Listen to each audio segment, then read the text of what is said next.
1 मई 2026 का सेशन है। आज फ्राइडे था, इसलिए मैं डिसाइड किया था कि एक ही ट्रेड उसके साथ चलते हैं।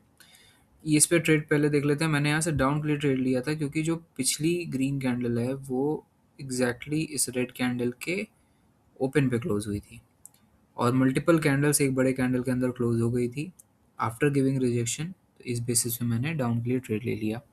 तो ट्रेड वाइज ये सही था।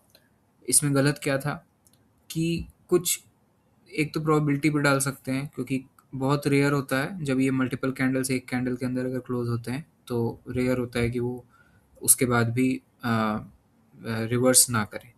लेकिन अगर रिवर्स कर नहीं करते हैं, कंटिन्यूएशन दे देते हैं, तो वो प्रोबेबिलिटी पे जाएगा। प्लस यहाँ पे कुछ और भी सीखा जा सकता है, वो है shifting positions of sellers in the past two green candles. उनके जो विक हैं उसमें जो उनके उनके जो हाई हैं वो ऊपर की तरफ शिफ्ट हो रहे हैं, मतलब सेलर्स ऊपर शिफ्ट हो रहे हैं। तो इस हिसाब से ये एक्चुअली में जो पीछे रेड कैंडल थी वो एग्जॉस्टेड थी और फिर ग्रीन कैंडल्स ऊपर जाते चले गए क्योंकि ट्रेंड भी अप था। तो ये पहला ट्रेड एक लॉस हुआ। अब इस वाले ट्रेड को देख लेते हैं। यहाँ पर क्या हुआ था कि फेक ब्रेकआउट का जो रेड लेवल लेवल बनाया वो फेक ब्रेकआउट का लेवल है। तो यूजुअली क्या करते हैं हम लोग, डाउन के लिए ट्रेड लेते हैं फेक ब्रेकआउट वाले लेवल पे। बट अगर फेक ब्रेकआउट और जो कैंडल्स ने फेक ब्रेकआउट किया है उनका हाई वो दोनों पास में हो तो उनके हाई से ट्रेड लिया जाता है। तो पिछली ग्रीन कैंडल इवन दो वो फेक ब्रेकआउट के ऊपर क्लोज कर दी थी, लेकिन एक्चुअली में वो लेवल था ही नहीं जिस पे ट्रेड करना था।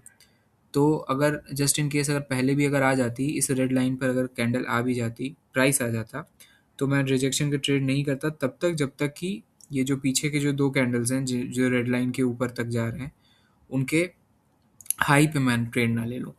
तो ये जो पिछली ग्रीन कैंडल है उसने इवन दो उसने वो लाइन टच कर दी और फिर ये नया कैंडल है, बट एक्चुअली में वो पिछली कैंडल ने उसको टच नहीं किया था, कोई रिजेक्शन नहीं लिया था। इस बेसिस पे मैंने इस पर्टिकुलर कैंडल में डाउन के लिए ट्रेड ले लिया रिवर्सल। प्लस हमारे पास वहाँ पे राउंड नंबर लेवल भी है, प्लस जो फेक ब्रेकआउट वाला सिनेरियो है, प्लस वो जो रेजिस्टेंस लेवल है due to that very big red candle.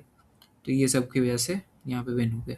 Friday का मार्केट था इसलिए मैंने सिर्फ एक ही विनिंग ली और टाइम भी कम था। और फ्राइडे का मार्केट बहुत ख़राब था आज के दिन, स्पेशली विक्स थे, गैप्स थे, ख़राब चार्ट्स थे।